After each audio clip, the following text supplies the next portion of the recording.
Olá, pessoal. Vamos dar início aqui ao nosso estudo, né? A continuação do nosso estudo aqui, referente ao nosso estágio aqui, tá? A respeito da população brasileira, um pouco sobre os conflitos sociais aqui na região de São Gonçalo. E para isso, né, como proposto nesse projeto de extensão aqui, em parceria com a Uninter, nós colocamos aqui como objeto de estudo, tá? A formação da população brasileira, né, na primeira aula. Estudamos um pouco os processos, né, migratórios na segunda aula, e agora nós vamos estudar um pouquinho essa questão da divisão, das divisões regionais, tá, do Brasil. Por que é importante estudar isso? Porque para a gente entender um pouco da nossa realidade local hoje, a gente precisa entender como que se formou isso, né? Como que se dá essa variação em diferentes níveis, né? E para isso a gente vai analisar um pouco cada contexto, né, referente a cada área aí do Brasil. Então, para isso, a gente vai começar hoje conversando um pouco sobre a região norte, tá? As especificidades da região norte, né, o que eles têm ali em termos culturais, em termos geográficos, né, como que se dá essa divisão, né, e a importância também dessas divisões, tá? Hoje nós temos aí 5 macro-regiões, tá?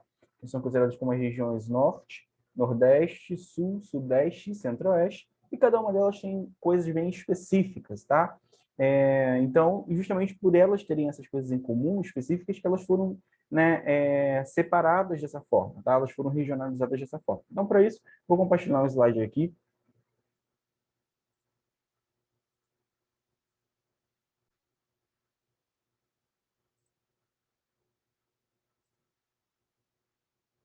sobre a região norte, pessoal.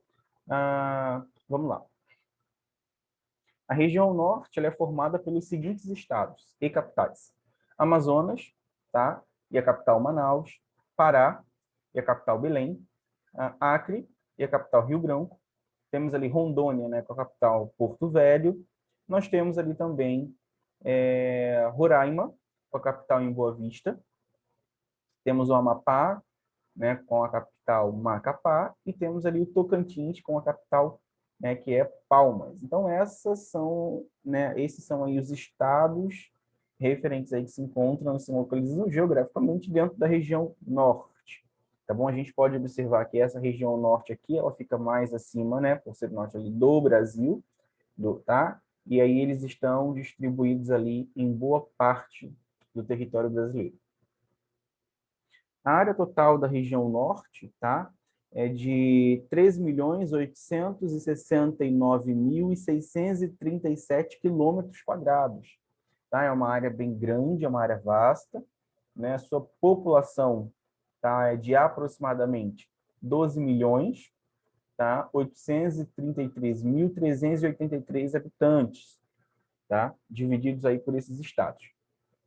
Na região norte, pessoal, existem 3 alimentos naturais que vivem em perfeito equilíbrio, tá? É muito presente, é muito contínuo, a gente consegue observar isso facilmente, tá?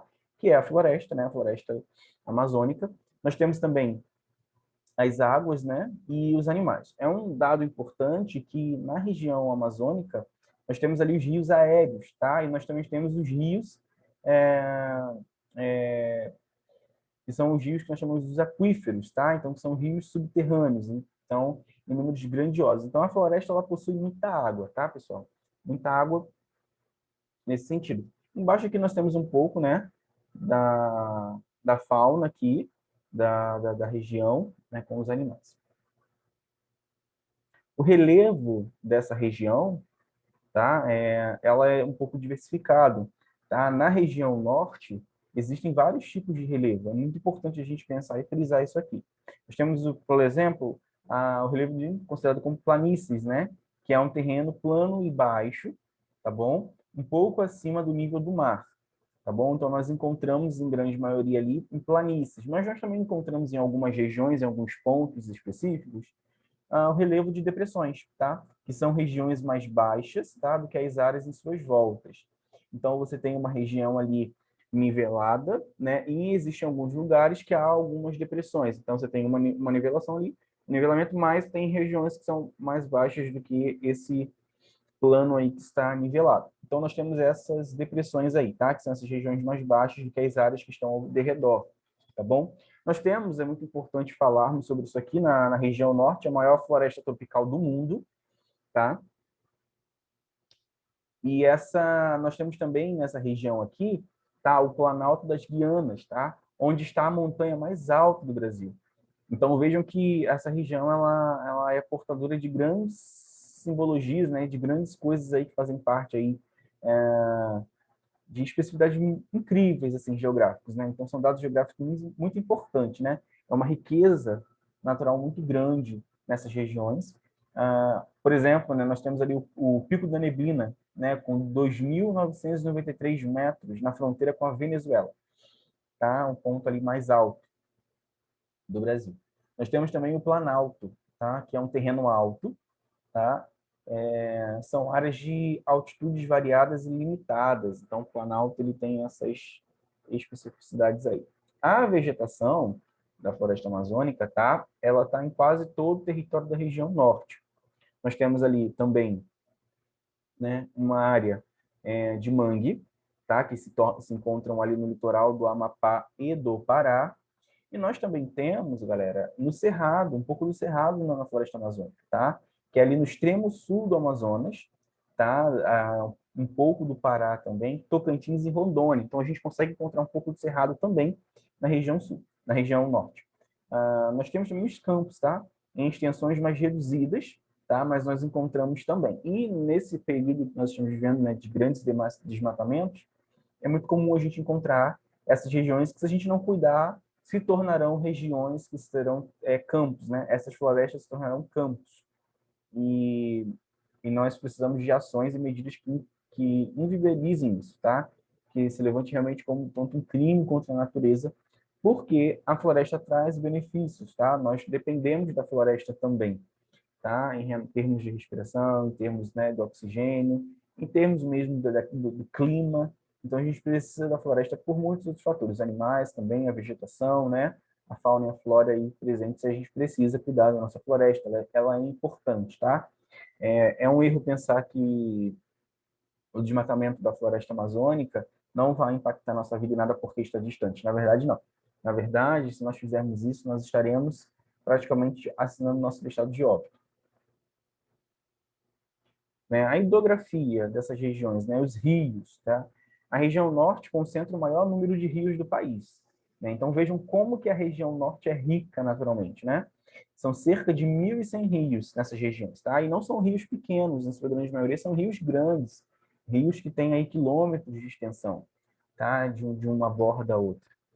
O maior deles, né, é o Rio Amazonas, tá? Que deságua no Oceano Atlântico, perto da ilha de Marajó, a maior ilha, tá, da região norte. Então, nós temos aqui o Rio Amazonas, ó, e você pode observar que ele vem aqui, ó, toda essa área aqui, ó, ele deságua aqui no Oceano Atlântico. Então, é muito importante a gente pensar também as vidas que nós temos nesses rios, né? As pessoas que moram ali também, os ribeirinhos, né? Indígenas também que moram em regiões próximas ao rio, né? Também as pessoas que trabalham, né? Usam o rio como tanto quanto como forma de locomoção, como também de captação de recursos, de alimentos, enfim, é o seu campo de trabalho. O Amazonas, tá, é o segundo rio mais extenso do planeta. Tá? A sua extensão é de 5.825 quilômetros, tá bom?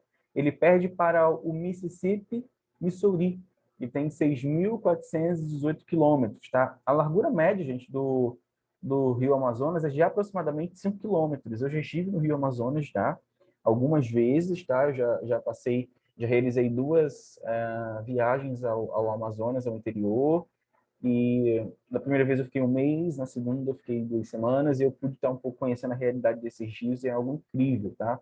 Durante as grandes cheias, como a gente temos visto agora, quem sabe nos telejornais, né? Nós temos aí o Amazonas, tá? Ele pode alcançar determinados trechos, tá? 40 a 50 quilômetros de largura. Então, gente, é para pensar, né? De 5 quilômetros alcançar 40, 50 quilômetros, uma proporção aí em termos até 10 vezes maior. Então, é algo para pensar. E, Jonathan, quais seriam os principais rios, tá, da região norte? Nós temos ali o Rio Amazonas, tá? Nós encontramos também, identificamos aqui o Rio Negro. Temos aqui também o Rio Solimões. Temos o Rio Xingu. Temos também o rio Tocantins, o rio Madeira, rio Juruá, rio Branco, rio Tapajós, rio Purus e o rio Uatumã. Esses são aí os principais rios dessa região. Ok, pessoal? Além dos grandes rios, a floresta amazônica é cortada por uma infinidade de rios estreitos e compridos, chamados de igarapés. Tá? Então, além desses grandes rios que eu falei, esses principais, nós temos aí, né, uma infinidade, uma vasta bacia hidrográfica aí, que são chamados, né, de igarapé. Tá? Em língua indígena, pessoal, né, igarapé significa caminho da canoa. Tá? Então, é porque nessas regiões se utiliza muita canoa. Tá? Nós estamos falando aqui de uma região onde existem poucas estradas. Né? O principal meio de locomoção deles aí são os barcos, tá? É pelo meio hidrográfico. Então, nós temos aí o barco, a canoa, enfim. E nós temos essas imagens, são imagens reais, tá? Eu tive a experiência de conhecer lugares assim e é a coisa mais linda desse mundo, né? O Igapó, por exemplo, é a mata cheia de água, tá? Ou a mata inundada. Um trecho da floresta onde a água, após a enchente dos rios, permanece estagnada. Então, gente, o Igapó, ele é uma região inundada, tá? E é muito interessante a gente pensar que tem regiões no Amazonas que quando chove muito, tá? Que eles são considerados como, por exemplo, o inverno deles, ou o verão, né? Tem as regiões de cheia. Então, as casas geralmente são feitas no alto, tá? São casas de madeiras, e elas ficam acima, tá? Do nível do rio. Por quê? Porque já contando com esses períodos de cheias, eles não conseguem acessar o solo, tá? Então, essa água inunda e eles precisam ter casas no alto. Então, isso já é algo aí que já é natural deles, tá? Já é um processo natural deles, né? Cultural, nesse sentido. Esse rio possui muitos fenômenos naturais, tá?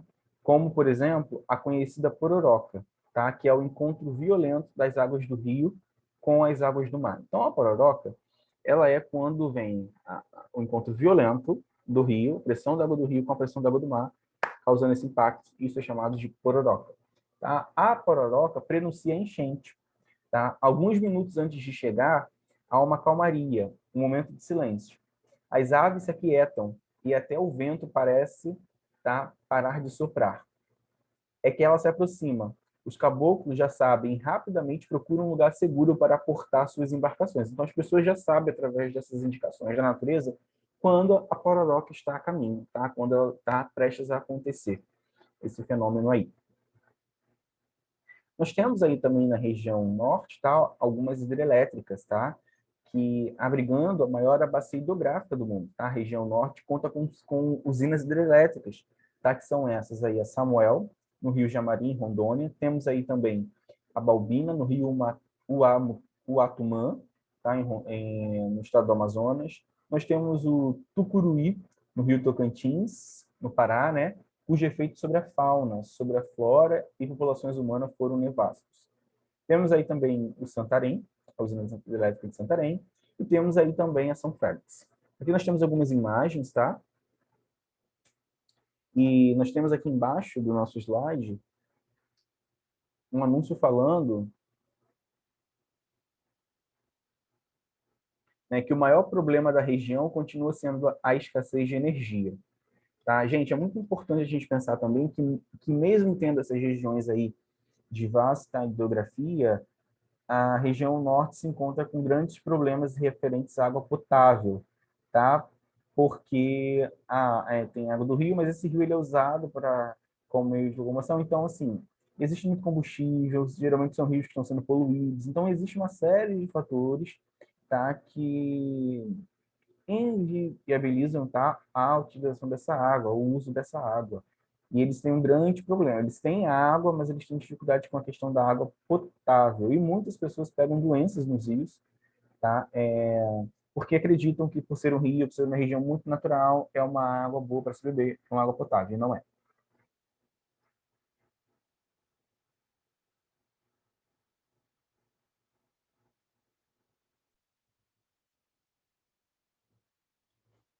Então aí, pessoal, tá? Nós temos aí esses conflitos aí que a gente consegue identificar, tá bom? Nessas regiões. E é por isso que a gente precisa pensar aí sobre a respeito aí dessa questão aí da água, hidrografia, tá? O clima, qual seria o clima aí? Né, o clima que prevalece, tá, gente, na região é o clima equatorial. Por quê, Jonathan? Por causa da linha do Equador, tá? Então, o clima equatorial com temperaturas elevadas, tá? Geralmente são regiões bem quentes. E o índice pluviométrico, tá? Que é o índice de chuva, ele é bem elevado. Por quê? Justamente porque ele é uma região quente e ele é uma região também úmida, tá? Devido à floresta. Então, você tem muita água, então ele é um calor, realmente ele é bem abafado e chove muito. Por ser abafado, ser úmido, ele acaba havendo bastante precipitações aí nesse sentido. As regiões, tá, que apresentam esse tipo de clima, tá, eles são cruzados, como eu falei, pela linha do Equador, tá, e devido a isso recebeu o nome equatorial, tá, que vem de Equador, da linha do Equador, fazendo separação ali. Essas regiões apresentam uma floresta bem densa, tá? Ou seja, uma floresta fechada, cheia, né? A floresta equatorial, tá? Tendo como, por exemplo, a Amazônia, que possui um clima com chuvas frequentes durante todo o ano, né? Praticamente todos os dias chove na floresta. Né? O clima ele é quente e muito úmido. Praticamente só tem uma estação, o verão, tá? Existem outros, mas assim, em termos de temperatura, é praticamente o verão. E a habitação, tá? Nesse sentido aí, pessoal, a habitação recorrente aí nessa região, tá? Nós temos aí a casa do caboclo, né? E nós temos os ribeirinhos, tá? As casas são sobre estacas, como eu falei há um pouco atrás aqui, são casas de madeiras no alto, tá? Justamente por causa da questão do nível da água. Então, pois a altura do meio metro evita, né, também cobras, né, nessas regiões e permite que a criação se abrigue embaixo da casa quando chove, tá?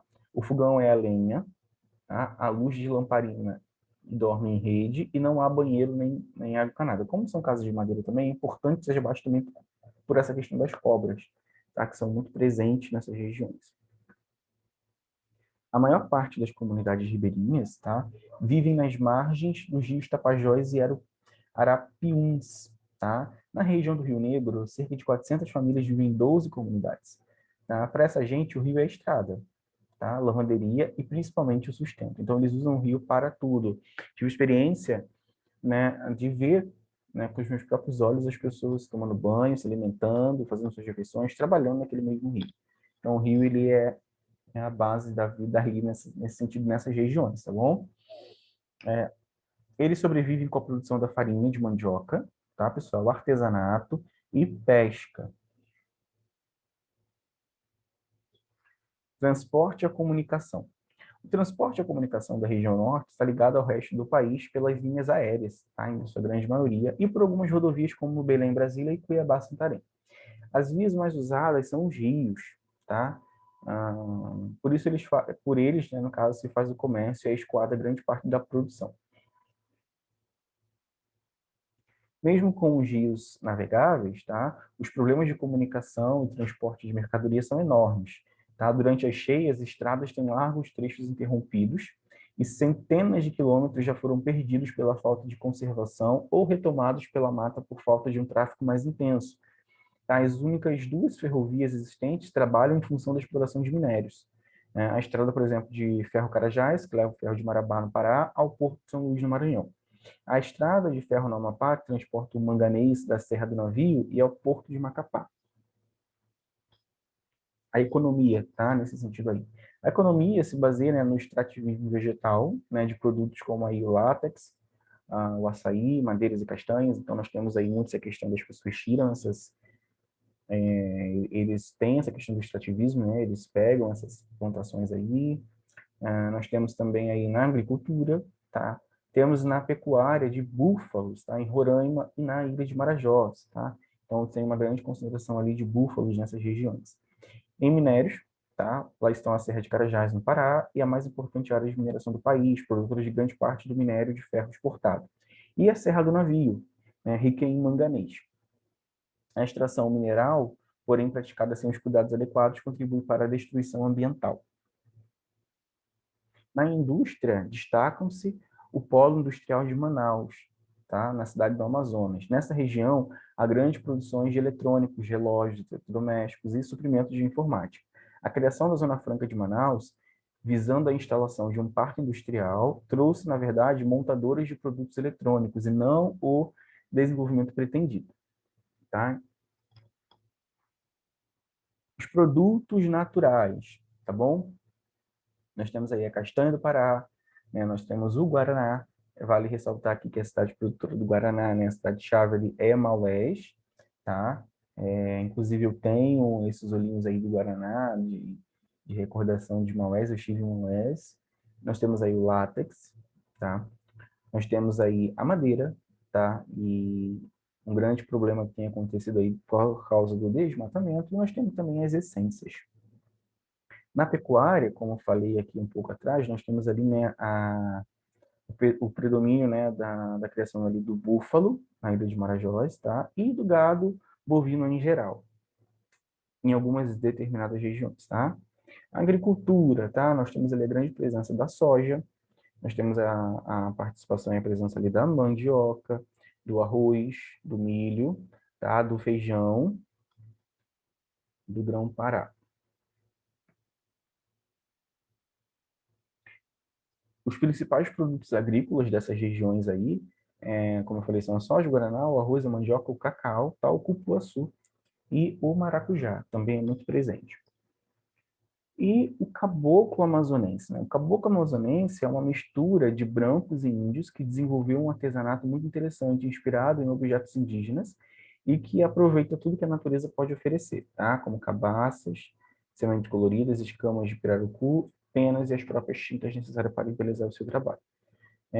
Eu já compartilhei sobre isso na primeira aula, que quando nós falamos um pouco sobre a questão da miscigenação, né? Então, isso explica um pouquinho, eu falei sobre essa mistura de etnias e raças, enfim. Então, isso explica um pouquinho aquele processo. Turismo, gente, nessas regiões aí, a beleza natural da floresta, fauna, flora, cachoeira, corredeiras e rios, tá? Tem atraído cada vez mais turistas do Brasil e de vários países do mundo. Além do ecoturismo, existem festas e pontos turísticos importantes, tá? Como, por exemplo, o Mercado Ver-o-Peso, em Belém. Temos aí o Museu Paraense Emílio Boeldi, tá? Temos o Teatro da Paz em Belém e temos o Teatro Amazonas em Manaus. Desses aí eu só conheço o Teatro Amazonas em Manaus, que são essas duas imagens inferiores aqui. Nós temos também aqui, ó, uma continuação da cidade de Manaus, ó. Aqui o Teatro Amazonas, em Manaus. Temos a cidade aqui na região do centro de Manaus, o Porto de Manaus e a região da Ponta Negra do Porto aqui de Manaus. Indústria e comércio, tá, gente? As principais zonas de comércio dessas regiões, indústria, tá, da região norte, são, no caso, Belém e Manaus, tá? A Zona Franca de Manaus. Como a área de livre comércio para desenvolver a Amazônia Ocidental, a Zona Franca de Manaus rapidamente se tornou um polo de intensa atividade comercial e industrial. Aqui se concentram as principais indústrias de aparelhos eletroeletrônicos, relógios, bicicletas, computadores, brinquedos, jet ski, óculos e motocicletas que abastecem o mercado interno. Então, nós temos essa presença aí desses produtos, tá? São os predomínios nessa região aí. A cultura, né? Muito importante pensarmos a cultura dessa região. As danças típicas, tá? São aí a marujada, o carimbó e as cirandas, tá? Como vocês podem observar, eles usam uns trajes bem específicos, tá? Na questão ali do Festival Folclórico de Parintins, tá? Festa religiosa também do Círio de Nazaré em Belém, que é o conhecido aí nacionalmente. Na questão da culinária, tá? É a forte, no caso, a influência indígena, né? Por serem ali os nativos dessas regiões também. Os pratos típicos que se destacam são o pirarucu de casaca, o tacacá, o açaí, o pato no tucupi e o maniçoba, tá? Nós temos aí a foto do maniçoba, o açaí, o tacacá, o pirarucu, né? E o tucupi é um líquido amarelo, extraído da raiz da mandioca. Esse aqui que é o tucupi, tá? É um líquido amarelo, extraído da raiz da mandioca. O artesanato, tá, pessoal? Qual seria o artesanato dessas regiões aí? Nós temos aí o artesanato do Amazonas, né? Rei dos rios, né? O tucunaré. que é o rei desses rios e dessas regiões. Né? Nós temos aí o barco, né, de recreio Amazonas, entalhado em tala de Buriti. Nós temos as cerâmicas Marajoara, tá? O artesanato do Amapá, das fibras vegetais trançadas, né? Nascem objetos utilitários, né? Bolsas de chocalho, sementilhas, colhidas, tingidas com pigmentos naturais e plumas de colorido vibrante servem de matéria-prima para a rica joalheria tribal. Então, isso traz muito para a gente essa questão da cultura indígena, né? Já nos artesanatos de Roraima, tá? Nós temos ali a bolsa canastra, tá? Como algo muito presente. Nós temos também o abano, temos a sacola redonda, temos o belo traçado com fibra de buriti, né? Que é a marca registrada do artesanato praticado pelos índios, tá? Então, os índios produzem muito esse material aí. Em Tocantins, né, os artesanatos que você pode se encontrar, geralmente, né, eles sabem criar belos artefatos com as fibras, tá, de sua nova terra natal. Estão aí chapéu trançado de capim dourado.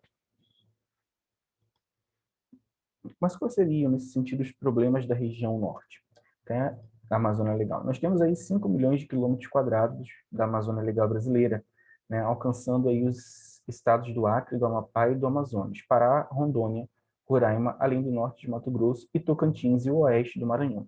Apesar desse tamanho, tá, que além de tudo abriga a população de 18 milhões de pessoas, a Amazônia é um pouco notada pelas autoridades brasileiras, tá? Omissão que pode custar caro às populações locais, ao Brasil e ao mundo em termos econômicos, científicos e ambientais.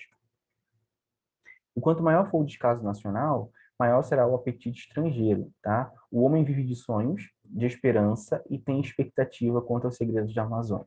Uma filosofia muito presente. Há um tipo de interesse econômico, tá, nessa região aí, né, relacionado ao extrativismo militar, que é a exploração da madeira, tá, de minérios e especialmente da biodiversidade, né, por parte das indústrias de cosméticos e farmacêuticas. Então, por isso que a gente precisa preservar a floresta amazônica. Enquanto isso não acontece, tá, nós temos aí a imagem, né, que fica é a imagem da destruição, tá? Então, a biodiversidade, que é a maior riqueza da Amazônia, e pode estar sendo perdida em razão do desmatamento e da exploração predatória. A pecuária, tá? Nesse sentido aí, em floresta degradada no Pará, tá? Nós temos aí a prática da agropecuária, a extração da madeira, a construção de estradas e usinas hidrelétricas, a exploração de minérios, tá? Tudo desprovido de um mínimo de planejamento. Um terço da floresta ficou pelado, então está se tornando um processo de desertificação. Tipos humanos, né? A região norte é habitada por população indígena, tá? Por população ribeirinha, população urbana e também por garimpeiros, seringueiros, castanheiros, vaqueiros, pescadores e missionários, tá? Então, são esses tipos esses grupos aqui humanos que nós conseguimos encontrar nessas regiões.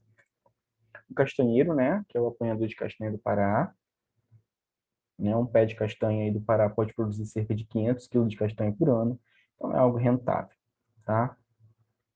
O seringueiro, né, que é o trabalhador que extrai a borracha da árvore, chamada seringueira, né, que nós temos aí o látex. Nós temos aí também o garimpeiro, né? O garimpo ele é muito presente, tá? Temos alguns documentários aí na internet, a, a Globo também tem realizado alguns documentários voltados para isso aí, como Aruanas, que é um documentário que vale muito a pena assistir, é muito legal. Então, né, lutam na extração de pedras preciosas e de ouro, nos terrenos de aluvião, tá? Ou quebrando cascalho para a busca de metais preciosos. O garimpeiro muda a fisionomia na paisagem que ele trabalha, por causa dos desmontes, tá? A técnica extrativa ainda é muito primária. Muitos garimpeiros são explorados, tá? Então, é um processo ainda aí que eles são explorados. Temos os boiadeiros, tá? Que o estado de Roraima, por exemplo, oferece boas condições para a criação de gado, tá? Os campos são imensos nessas regiões. Temos os vaqueiros de Marajó, tá? Que são os caboclos mestiços de índios e brancos, tá bom? Temos aí o arpoador de jacaré, né? As enchentes dos jacarés são os inimigos dos criadores de bovinos e búfalos na ilha de Marajó, porque o jacaré acaba comendo e matando esses animais. Para lutar contra os jacarés, os fazendeiros contratam os arpoadores, caboclos com prática de lançar o arpão. Recreios, né, barcos ou recreios, são embarcações bem grandes, feitas de madeira, alguns com 2 andares. Tá? No porão, cargas diversas, para o abastecimento das cidades ribeirinhas. É muito presente isso. No primeiro piso da embarcação, alguns passageiros e os responsáveis pela entrega das mercadorias se acomodam com o restante de carga que não coube nos porões. O segundo piso é reservado para acomodar mais passageiros e é onde ficam os banheiros e o refeitório. É indispensável levar sua própria rede e, se possível, 2 pedaços de corda para amarrá-la onde achar mais apropriado. Eu fiz uma viagem dessa com duração de 28 horas no barco, tive que levar a minha rede e foi uma experiência muito rica, muito, muito positiva, eu gostei muito. É um desafio, né? De fato, é um desafio, sim, você está lidando nessas regiões aí. O terceiro piso, tá, do barco funciona como uma área de comum, tá, lazer para passageiros e ainda é onde geralmente ficam os camarotes, né? As pessoas que pagam para ficar no camarote. Cabines com cama, beliche e ar-condicionado para os participantes aí e a tripulação. Nós temos aí as lendas, né? Temos a lenda aí do Irapururu, do Boto, da Iracurupira, Vitória Régia, as danças, né, do Carimbó, Maria Ada, o Círio de Nazaré em Belém, como falei, né, a Caldeira de Tucunaré, o Pato em Tucupi, o Tacacá, em Parintins nós temos ali essa apresentação, temos as terras indígenas, tá, os pelotões do Exército Brasileiro, terra indígena, áreas de uso das Forças Armadas. Bom, gente, essa foi a apresentação aqui, tá, do estágio aqui, do nosso processo aqui, e acredito que foi importante a gente conhecer as dinâmicas, né, e entender um pouco como que se dá essa questão aí das especificidades, tá, da região norte. Uma região muito rica em recursos naturais, em diversidade cultural também, e por isso se dá a importância de conhecermos essa região mais detalhadamente, ok? Vamos para o nosso segundo vídeo agora falando sobre a região Nordeste, que será no próximo vídeo agora após o intervalo.